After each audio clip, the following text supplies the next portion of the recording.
it was my first film, so the whole thing was an education for me, being in front of the camera for as much as I was, and and working in a documentary format and then the 35 millimeter format as well.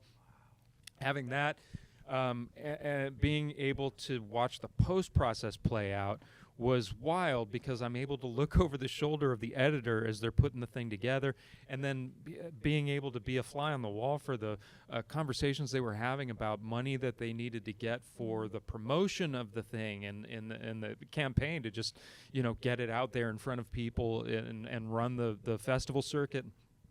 I mean, the whole thing was just a hustle from beginning to end. And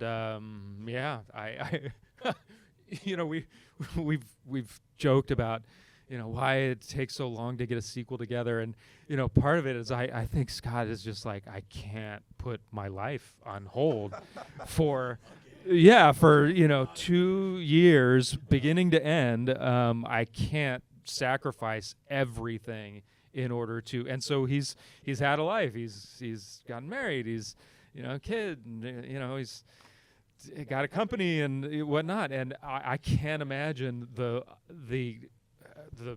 pull of him. And maybe he's getting to a point, where he's like needing a little more, creativity in his life, and so it's getting, it's getting doable in consideration. But I don't understand how anybody could, knowing what it would cost you to make something like that happen, to go, okay, I'm going to sacrifice everything in my life in order to make this movie happen, and not just get the production done, but get it all the way to getting in front of people's faces. It's just a Herculean task. Having said that, though, we are coming up on 20 years, so that is a natural sort of breaking point for a return of Leslie Vernon. So, and it works too on a lot of levels, because if you carry the analogy forward, whereas the way I envision it, where Behind the Mask was a young artist struggle and trying to break into an industry and like, am I doing the right thing? Can I do this? Arguably he does. I think that there's a really interesting 20-year later sort of reboot, revisitation, sequel type of a platform, which is what is an artist like me or like Nathan or like Scott, how do we reflect back on, how do I reflect back on the 20 years I've spent chasing that dream in Hollywood? And, how do you define success? I'm not a rich man. I don't have an Academy Award. I don't have any of the benchmarks that you would associate. I'm not a known name, but I have a movie out there that will outlast all of us, and I'm incredibly proud of it. So I think there's really rich, fertile soil for examining that metaphor through the lens of Leslie Vernon and Taylor Gentry 20 years later, when the 20th anniversary of Leslie's appearance in Glen Echo comes up. Well, beyond just an idea, I don't know if I can. Oh, you're going there? I'm gonna scoot over here. I read something recently that was more than an idea. It was a lot of words on paper. It was a script. And what was the title of that script? I read a sequel script, and read it to us right now.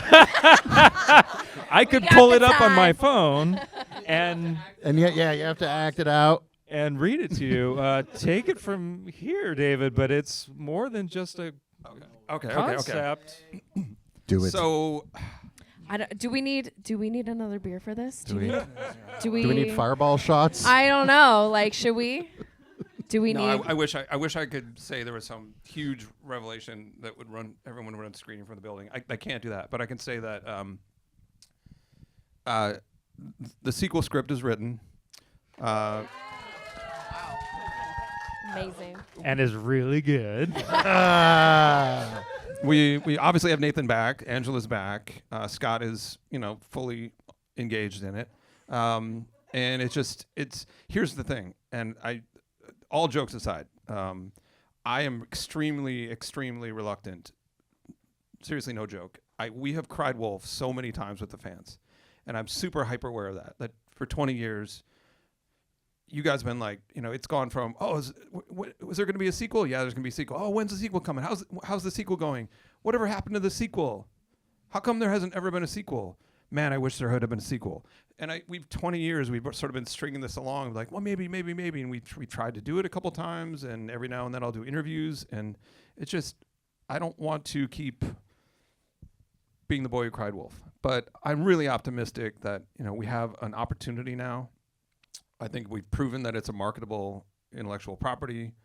There's certainly a fan base that's ready for it and waiting for it. But as we've always, from the very beginning, we need help from fans to be vocal about, online and go to your horror press, go to your bloggers, go to your podcasts, and stuff like this really helps to seed the soil that we're going to need to seed to get the money people to be like, okay, I keep hearing about this sequel. How come I never heard of this movie before? That's the magic thing that we need to hear. So I'm sorry, if they make Shark in a Cornfield or the fuck you watched, please, we Sharks need a behind the mask too. Oh, yeah, worst movie. We need it. The thing is, the script is written. Those 4 words mean so much to your fans. And it's good. I don't know when, whatever. All I know is the script is written, and the fact that we know as fans that you guys are into it, that's all we need to hear. Because there's nothing worse than when it's like, oh, it's your favorite band, and they're like, yeah, but they're retiring. They just don't want to make it anymore. And you're like, oh. But you guys, you're excited about it, which makes us excited about it. So that's freaking amazing. I just wanted to know, is there 3 characters in the movie that are podcasters? I was just wondering. Keep talking.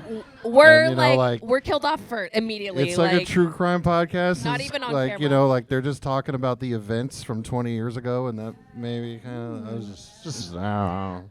The script is written. That's what I want to know. I just want to know if this is part of the script. I'm just wondering. You don't got to spoil it. It's okay. Stay in your lane, man. I'm the writer. You're dumb.